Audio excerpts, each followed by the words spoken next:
All right. It's definitely later than I was planning on doing another recording, so I won't do any kind of lengthy intro. I'm sure that's for the best anyway.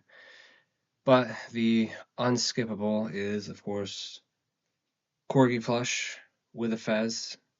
Fezes are cool. Now we are on to 17. They didn't talk in the car, and Kath didn't cry. She was grateful for that. She already felt like such a fool, because she was one. What had she been thinking? That Levi really liked her? How could she have believed that, after she'd spent the last 2 days explaining herself all the reasons he would never? Maybe she thought it was possible because Reagan thought it was possible, and Reagan wasn't anybody's fool. When they got back to the dorms, Reagan stopped Kath from getting out of the car. Wait. Kath sat, holding the passenger door open. I'm sorry, Reagan said. I really didn't expect that to happen. I just want to pretend that it didn't, Cass said, feeling tears burning again in her eyes.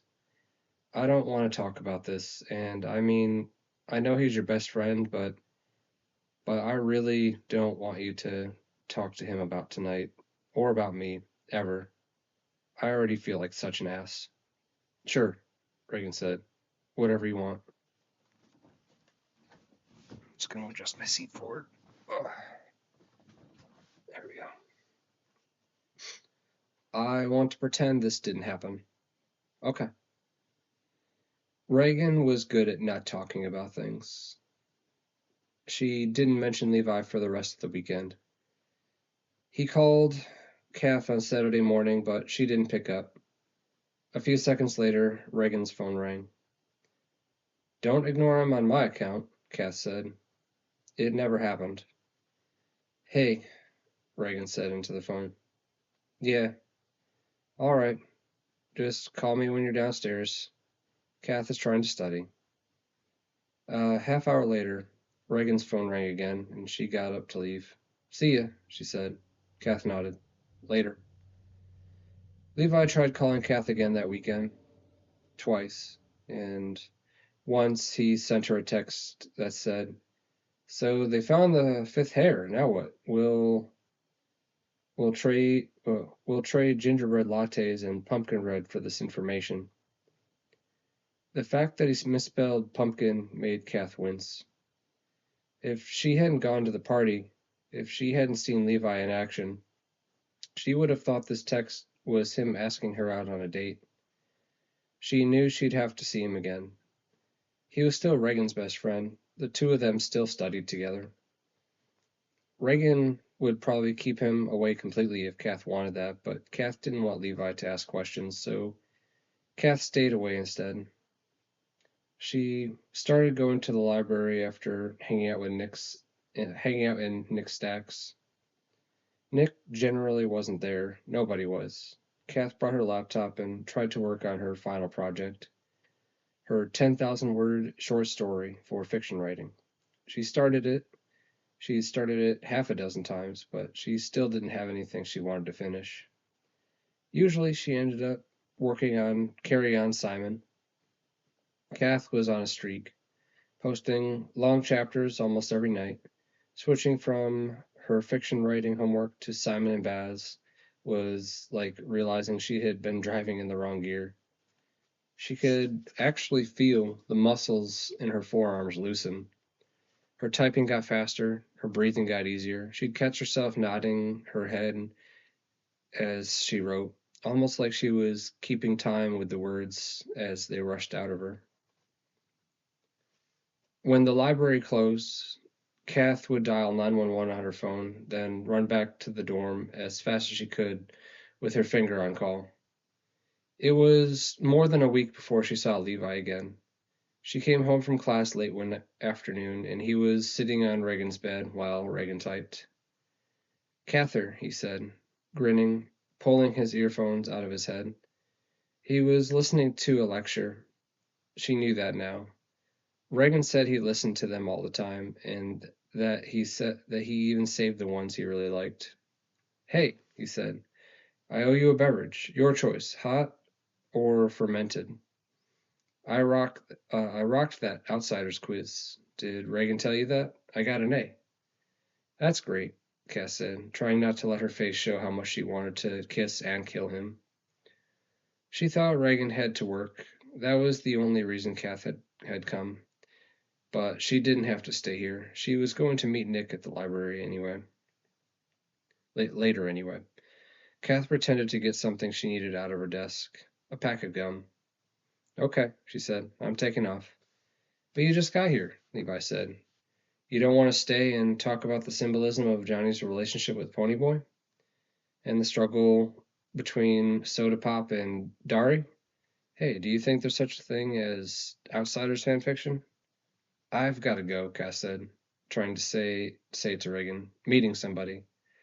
Who are you meeting? Levi asked. Nick, my writing partner. Oh, right. Do you want me to walk you home later? Nick will probably walk me home, she said. Oh. Levi brought his eyebrows together. Still smiled. Cool. Later. She couldn't get away from him fast enough. She got to the library and wrote 1,000 words on Carry On Simon before Nick showed up. Shut that thing down, Nick said. You're corrupting my creative centers with static. That's what she said, Cass said, closing her laptop. Nick looked dubious. It was sort of metaphysical. It was sort of a metaphysical, that's what she said. Ah. He set down his backpack and pulled out their notebook. You working on your final project? Indirectly, Cass said. What does that mean? Have you ever heard sculptors say they don't actually sculpt an object, they sculpt away everything that isn't the object? No. He sat down. Well, I'm writing everything that isn't my final project, so that when I actually sit down to write it, it's all that will be left in my mind. Clever girl, he said, pushing the open notebook toward her. She flipped through it. Nick had filled 5 pages, front and back, since they'd last met. What about you? She asked. I don't know, he said. I might turn in a story I worked on this summer. Isn't that cheating? I don't think so. It's more like being really ahead of schedule. All I can think about right now is this story. He nudged the notebook towards Kath again. I want you to read what I did. This story, their story. Nick kept trying to call it an anti-love story, but it's not anti-love. But it's not anti-love, she argued. It's anti-everything you usually find in a love story. Gooey eyes and you complete me. You complete me is a great line, Cass said. You wish you came up with you complete me. Cass didn't tell him that she'd been writing love stories, rewriting the same love story, every day for the last 5 years. That she'd written love stories with and without the goo. Love at first sight stories, love before first sight stories, love to hate you stories. She didn't tell Nick that writing love stories was her thing, her one true thing, and that his anti-love story read like somebody's very first fanfic. Mary Sue to the 10th power. That the main character was obviously Nick, and that the girl was obviously Winona Ryder plus Natalie Portman plus Selena Gomez. Instead, Kath fixed it. She rewrote his dialogue. She reined in the quirk.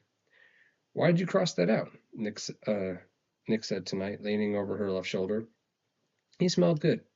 Breaking news. Boys smell good. I like that part, he said. Our character just stopped in her car parking lot to wish on a dandelion. It's refreshing, Nick said. It's romantic.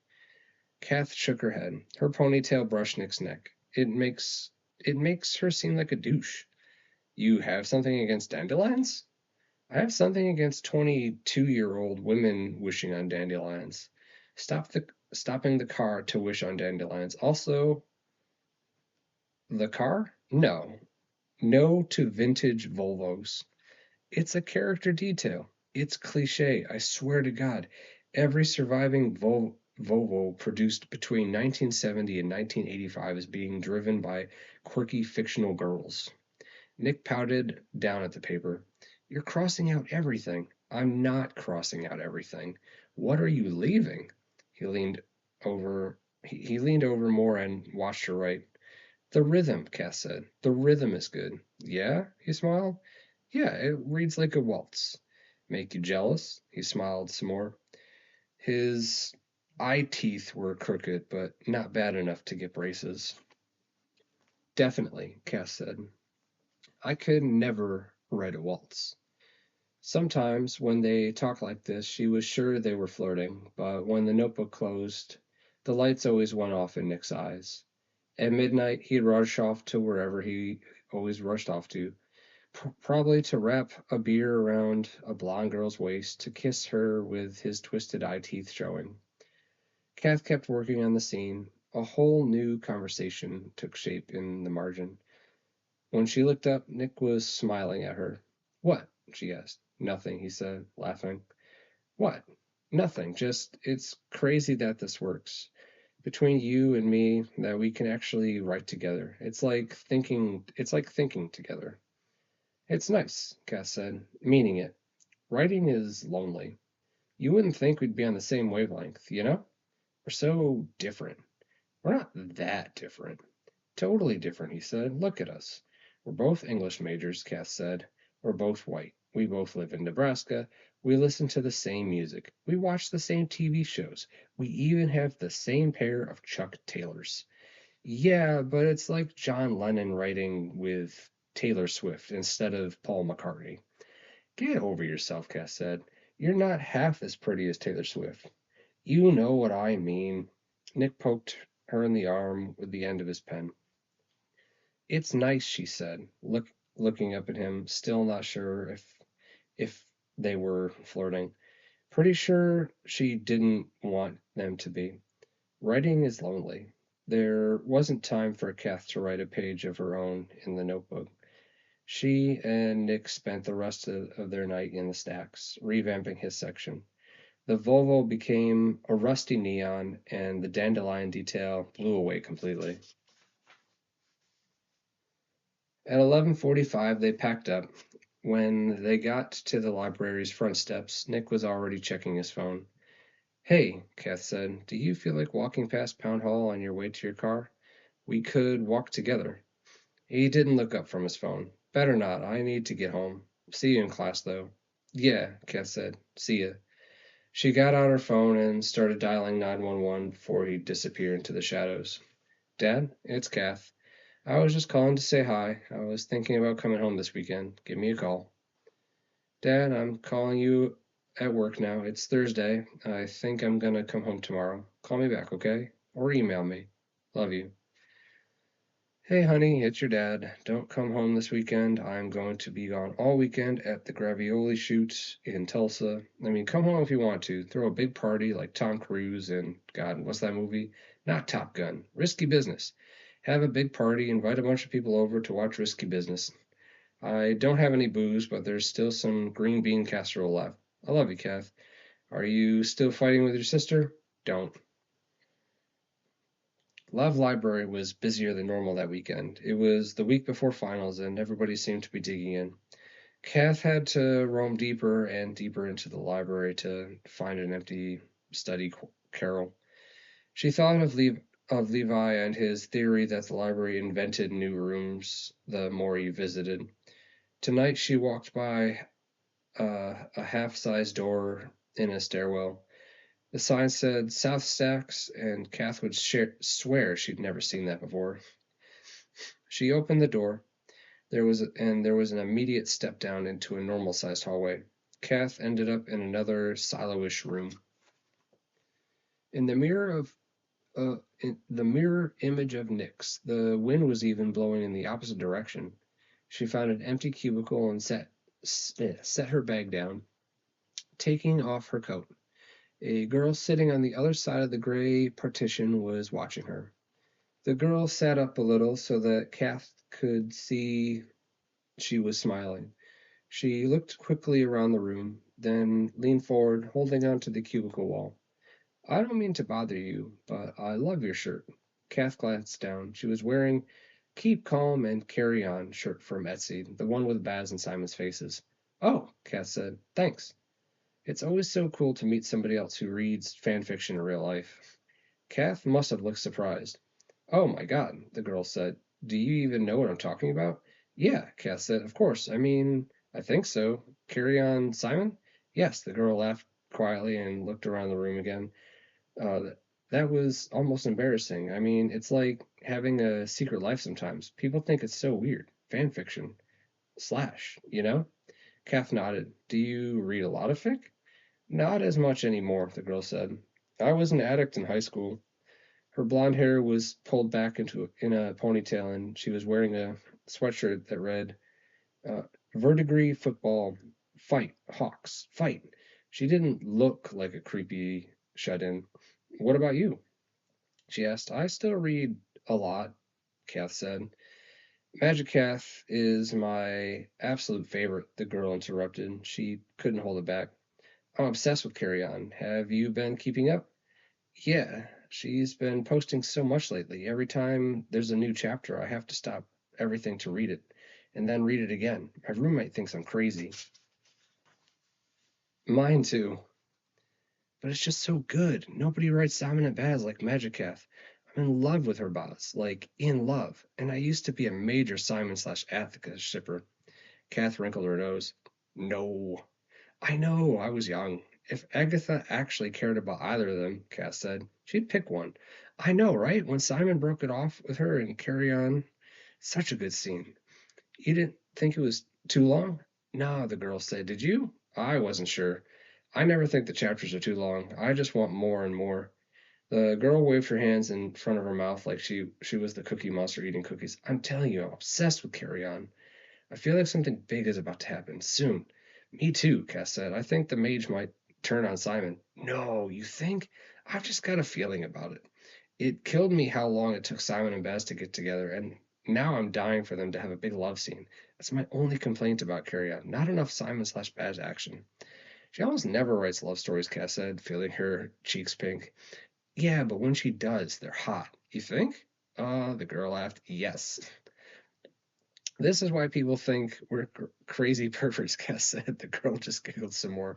I know, sometimes I forget that there's still a real book coming out. Like, it's hard for me to imagine that the story is going to end any other way than the way Magic Cath writes it. Sometimes, Cass said, when I'm reading canon, I forget that Simon and Baz aren't in love. Right? I love Gemma T. Leslie. I always will. I feel like she was the major force in my childhood, and I know that Magic Cath wouldn't exist without GTL. But now, I think I love Magic Cath more. Like, she might be my favorite author, and she's never written a book. Kath's jaw was just hanging slightly open, and she was shaking her head. That's crazy. I know, the girl said, but I think it's true. Oh my God, I'm sorry. I'm talking your ear off. I just never get to talk about this stuff in real life, except to my boyfriend. He knows what a freak I am about it. Don't apologize, Kath said. This was cool. The girl sat down, and so did Kath. She opened up her laptop and thought for a minute about Professor Piper, then opened up the latest chapter of Carry On. Something big was about to happen, soon. Dad, it's Kath. Are you back from Tulsa? Just checking in. Call me. Dad, it's Kath. Call me. Hey, Kath, it's your dad. I'm back. I'm fine. Don't worry about me. Worry about school. No, scratch that. Don't worry at all. Try not worrying. Kath, it's an amazing way to be. Like flying. Love you, honey. Tell your sister hi. Dad, I know you don't want me to worry, but I would worry less if you called me back. And not at 3 a.m. 10 days, Professor Piper said. Instead of sitting in her usual spot on her desk, she was striking a pose at the window. It was snowing outside. It had already snowed so much this year, and it was only early December, and the professor cut a dramatic figure against the icy glass. I'd like to believe that you're all finished with your short stories, she said, turning her blue eyes on them. That you're just tweaking and tinkering now, tugging every last loose thread. She walked back toward their desk and smiled at a few of them, one by one. Kath felt a thrill when their eyes met. But I'm a writer too, the professor said. I know what it's like to be distracted. to seek out distractions, to exhaust yourself doing every other little thing rather than face a blank page. She smiled at one of the boys. A blank screen. So, if you haven't finished or if you haven't started, I understand. I do. But I implore you, start now. Lock yourself away from the world. Turn off the internet. Barricade the door. Write as if your life depended on it. Write as if your future depended on it. Because I can promise you this one small thing. She let her eyes rest on another one of her favorites and smiled. If you're planning on taking my advanced course next semester, you won't get in unless you get a B in this class. And this short story is half your final grade. This class is for writers, she said, for people who are willing to set aside their fears and move past distractions. I love you all, I do, but if you're going to waste your time, I'm not going to waste mine. She stopped at Nick's desk and smiled at him. Okay, she said only to him. Nick nodded. Kath looked down at her desk. She hadn't washed her sheets, but there wasn't any Levi left in them. Kath pushed her face into her pillow as nonchalantly as she could. She. Eh. Even though there was no one else in the room to judge her for it, her pillowcase smelled like a dirty pillowcase, and a little bit like Tostitos. Kath closed her eyes and imagined Levi lying next to her, his legs touching and crossing hers. She remembered the way her throat had rasped that night and the way he put his arm around her. Like he wanted to hold her up. Like he wanted to make everything easy for her. She remembered his flannel shirt, his needy pink mouth, and how he hadn't spent nearly enough time with her fingers in the back of his hair. And then she was crying and her nose was running. She wiped it on her pillow because at this point, what did it matter? Simon ran as fast as he could, faster, casting spells on his feet and legs, casting spells on the branches and stones in his path. He could already be too late. At first he thought he was, when he saw Agatha lying in a heap on the forest floor, but it was a trembling heap. Agatha may be frightened, but she was still whole. Baz was kneeling over her, trembling just as hard. His hair hung forward in a way he normally wouldn't allow, and his pale skin glowed oddly in the moonlight, like the inside of a shell. Simon wondered for a moment why Agatha wasn't trying to escape. She must be dazed, he thought. Vampires could do that, couldn't they? Go away, Baz hissed. Baz, Simon said, holding out his hand. Don't look at me. Simon avoided Baz's eyes, but he didn't look away. I'm not afraid of you, Simon said. You should be. I could kill you both. Her first, then you, before you'd even realize I was doing it. I'm so fast, Simon. His voice broke down on the last two words. I know. And so strong. I know. And so thirsty. Simon's voice was almost a whisper. I know. Baz's shoulders shook. Agatha started to sit up.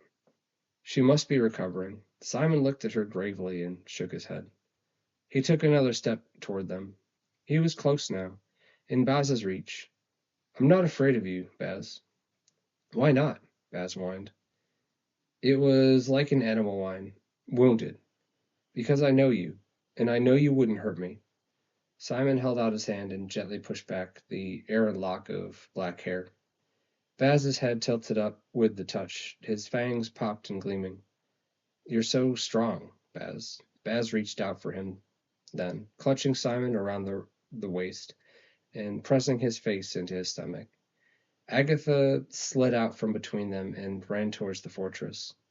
Simon held Baz by the back of his neck and curved his body over him. I know, Simon said. I know everything. From Carry On Simon, posted 2011 by fanfics author Magiceth.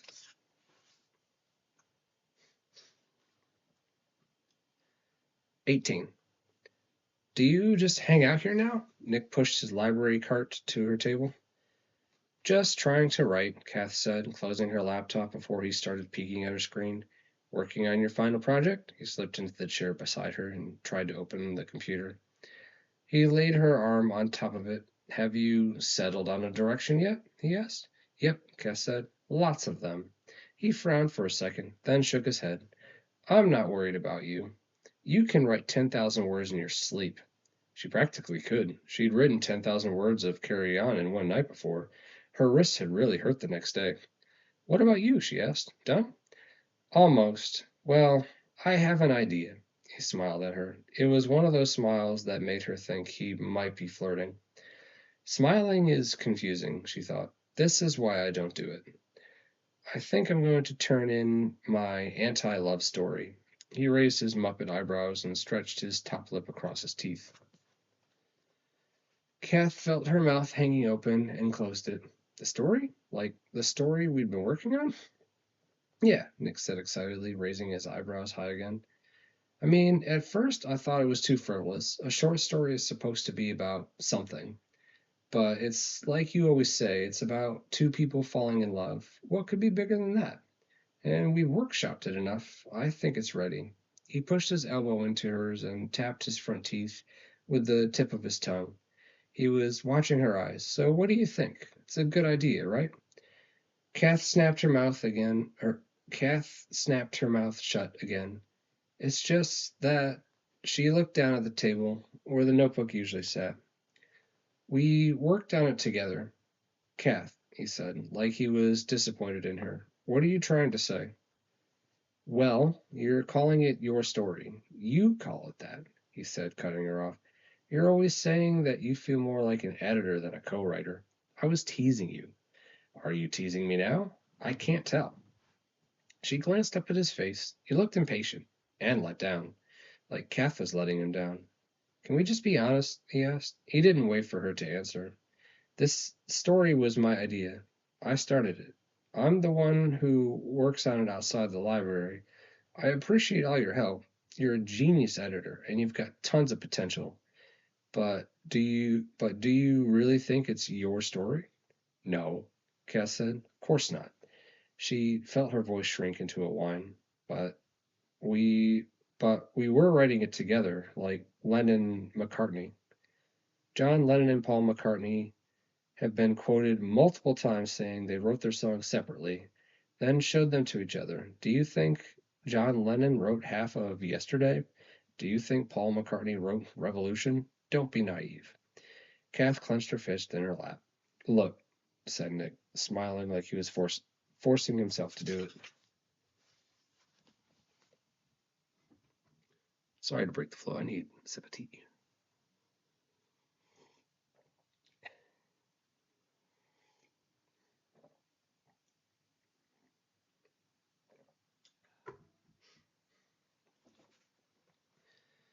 I really appreciate everything you've done. You really get me as an artist like nobody else ever has. You're my best sounding board, and I want us to keep showing each other our stuff.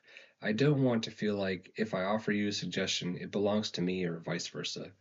She shook her head. That's not. She didn't know what to say, so she pulled her laptop toward her and started wrapping the cord around it. The one Abel had given her. It really was a good gift. Kath, don't. You're freaking me out here. Are you actually mad about this? Do you really think I'm stealing from you? She shook her head again and put her computer in her bag. Are you angry? He asked. No, she whispered. They were still in the library after all. I'm just. I thought you'd be happy for me, he said. You're the only one who knows how hard I've worked on this. You know how I've poured myself into this story. I know, she said. That part was true. Nick had cared about the story. Kath hadn't. She cared about writing, about the magic third thing that lived between them when they were working together. She would have met Nick at the library to write obituaries or shampoo packaging. It's just, she said, I need to work on my story now. It's almost finals week. Can't you work here? I don't want to waterboard you with my typing noises, she murmured. Do you want to get together one more time before we turn in our stories, just to proof them? Sure, she said, not meaning it. Kath waited until she got to the stairs to start running, and ran all the way home by herself, through the trees and the darkness. On Wednesday afternoon, after her biology final, Kath sat in front of her computer. She wasn't going to leave the room or get on the internet until she finished her fiction writing project. She wasn't going to stop typing until she had a first draft, even if it meant typing things like, I don't know what the fuck I'm typing right now, blah, blah, blah, blah. She hadn't settled on a plot or characters, she spent an hour writing a conversation between a man and his wife, and then she realized there was no rising or falling action. The man and his wife were just arguing about Brussels sprouts, and the Brussels sprouts weren't a metaphor for anything deeper. Then she started a story about a couple's breakup from the perspective of their dog. And then she started a story where the dog intentionally destroys a marriage. And then she stopped because she wasn't all that interested in dogs or married people. She thought about typing up everything she remembered, writing from Nick's anti-love story. That would get Professor Piper's attention. She thought about taking one of her Simon/Bass story and just changing the names. She probably could have gotten away with that if Professor Piper wasn't already onto her. Maybe she could take a Simon/Bass story and change all the material details. Simon is a lawyer, and Baz is a spy. Simon is a cop, and Baz owns a bakery. Simon likes Brussels sprouts, and Baz is a dog. Kath wanted, desperately, to escape to the internet, just to check her email or something. But she wouldn't let herself open a browser window, not even to check on the B in Brussels. Should to check whether the B in Brussels should be capitalized. Instead, she shoved away from her desk and went to the bathroom. She walked slowly down the hall, trolling for distractions, but there was no milling around trying to be friendly. Kath went back to her room and lay on her bed. She stayed up late the night before studying for biology, and it was easy to close her eyes. It was almost a nice change of pace to be stewing about Nick instead of Levi. Had she actually liked him? Nick, that is, she definitely liked Levi. Or had she just liked everything he represented? Smart, talented, handsome, World War I handsome.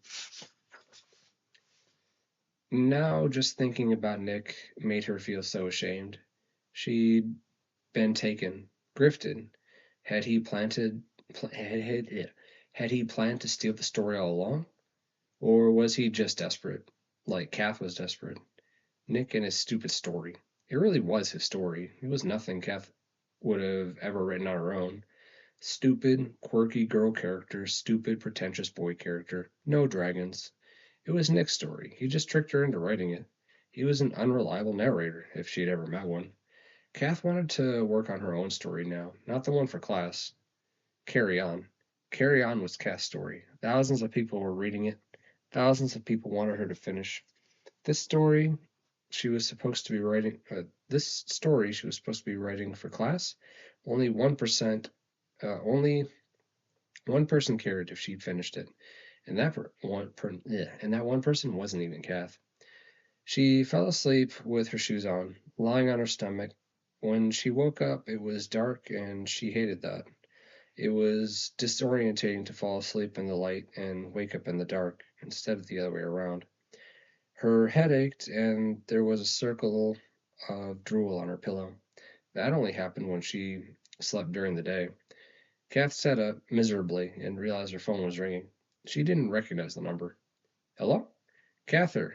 It was a man's voice, gentle. Yes? Who is this?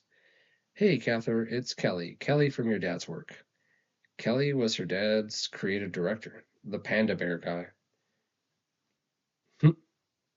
Fucking Kelly, her dad called him, as in, fucking Kelly is making me start over on the Kilpatrick's campaign, and then fucking Kelly got it in his head that the robot should be dancing. Kelly was the reason her dad still had a job. Every time Kelly switched agencies, he talked Kath's dad into following him. Kelly chalked up all her dad's extreme behavior to the creative. bleh. Kelly chalked up all her dad's extreme behavior to the creative mind. Your dad's a genius. He told the twins at he he told the twins at one Christmas party. His brain was specifically designed to make ads. He's he's a precision instrument. Kelly had a soft, wheedling voice, like he was trying to talk you into something or sell you something. Every time he opened his mouth, have you girls tried the cocktail shrimp here? The cocktail shrimp are amazing. Hearing Kelly's soft sell voice now sent an unpleasant chill uh, scrabbling up Kath's spine. Hi, she said. Hey, Cather, I'm sorry to call you at school. It's finals week, right? My Connor tells me it's finals week. Yeah, she said. Look, I got your number from your dad's phone, and I just wanted to tell you that he's perfectly okay. He's going to be fine, but he's spending tonight, maybe the next day or two, here at the hospital, here at St. Richard's Hospital. What happened? Nothing happened. He's okay. I mean it. He just needs to get his balance back. Why? I mean, what happened? Why did you take him there? Did you take him there?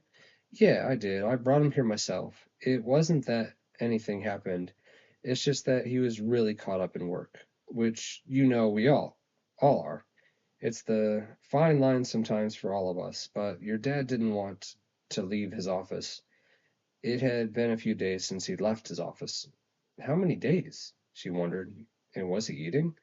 Was he going to the bathroom? Had he shoved his desk against the door? Had he thrown a stack of ideas out the seventh floor window? Had he stood in the hallway and shouted, "You're all limp dick sellouts, every one of you, and especially you, Kelly, you fucking brainless hack"? Did they have to carry him out? Was it during the day? Did everyone watch? He's at St. Richard's, she asked. Yep, they're just checking things out, helping him get some sleep. I think that's really going to help. I'm coming, she said. Tell him I'm coming. Did he hurt himself? No, Catherine, he's not hurt. He's just sleeping. I think he's going to be fine. It's just been a rough couple of months. Months. I'm coming, okay? Sure, Kelly said. I'm probably going to head home soon, but this is my cell number. You call me if you need anything, okay? Thank you. I mean it. Anything at all. You know how I feel about your dad. He's my lucky penny. I'd do anything for the guy. Thank you. She hung up before Callie did.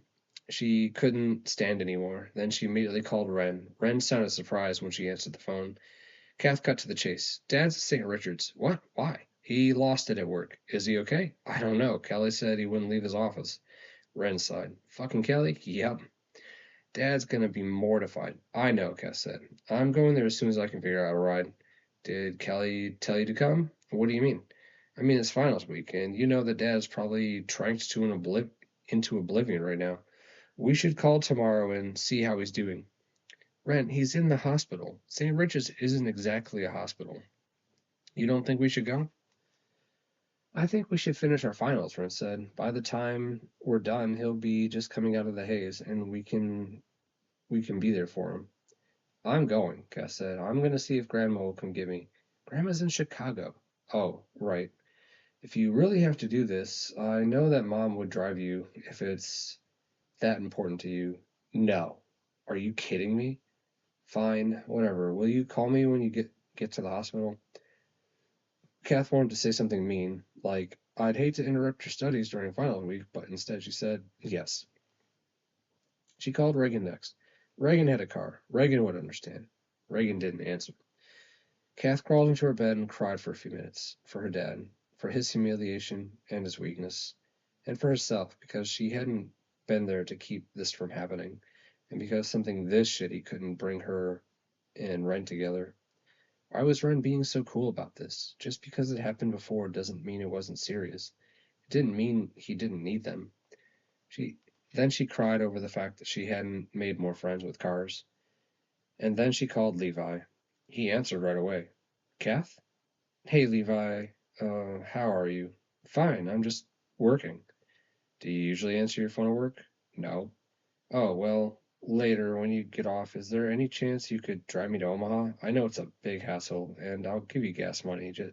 It's just sort of a family emergency. I'll come get you now. Give me 15. No, Levi, you can wait if you're at work. Is it a family emergency? Yeah, she said quietly. See you in 15. There was no way Snow would see him here, up on the balcony. Snow was too busy trying to learn his steps for the ball, too busy stamping all over Agatha's silk boots. She looked lovely today, all golden white hair and creamy pink skin. That girl is opaque, Baz thought, like milk, like white glass. Simon took a bad step forward, and she lost her balance. He caught her with a strong arm around her waist. Don't they just shine together? Weren't they every shade of white and gold? He'll never give her up now, you know. Baz wanted to whip around at the voice, but he caught himself.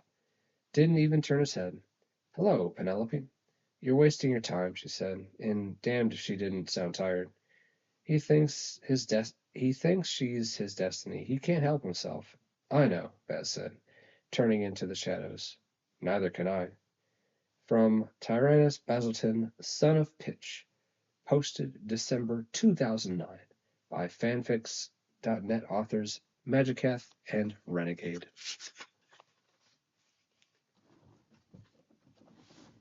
All right, and I think that is where I'm going to leave off for the evening.